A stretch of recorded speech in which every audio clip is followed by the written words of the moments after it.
they have to know their values.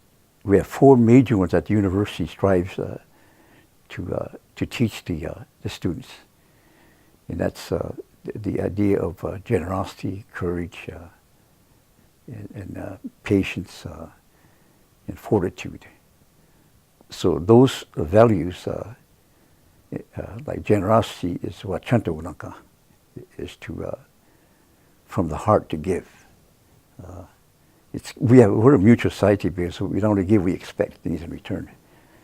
And wo'itika, bravery.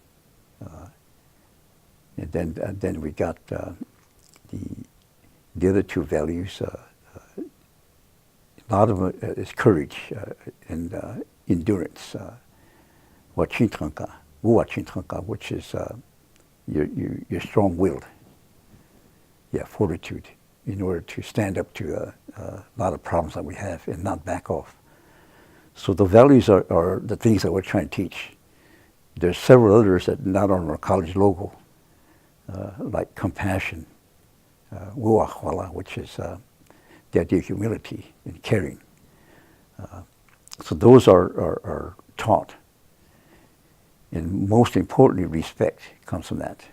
We seem to have lost a lot of respect because we have the crime rates have gone high, and the family values are tossed aside. So we have to go back to rebuild those.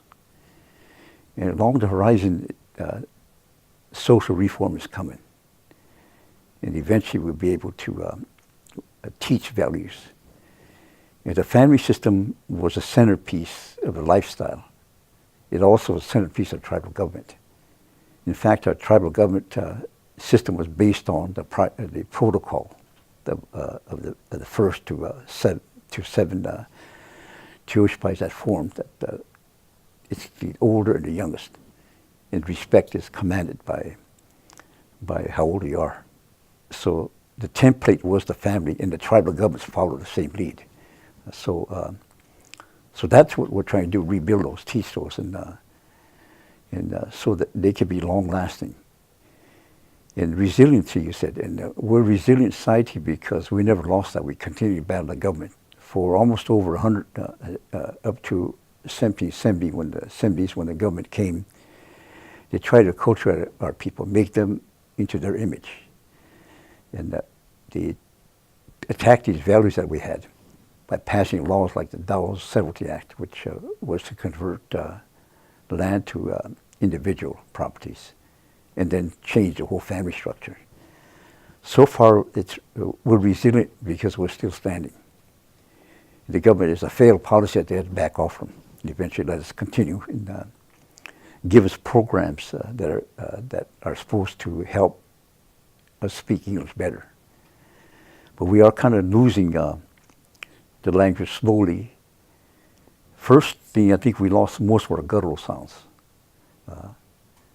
And most of our glottal stops. We're losing them. And we must go back and rebuild them. And we also did another thing. We're contracting our language, which means that we're having fast talk, which is not speaking the original way it's talked, we're cutting it. So the program that we got is to let the students learn about the old way. And then they can begin to contract them, then they'll understand. Otherwise, when you contract a word, you don't know the meaning of it. So that is one of the things that we're trying to do, and it's going to be a really hard way that we're going to go, because everywhere we turn, the government, their policies and their practice are against that. So we have to make it compatible. And we're the only ones that can change it. But we're weakened because the family structure is not there. So that is what we're trying to figure out, how to begin to move those and begin that change.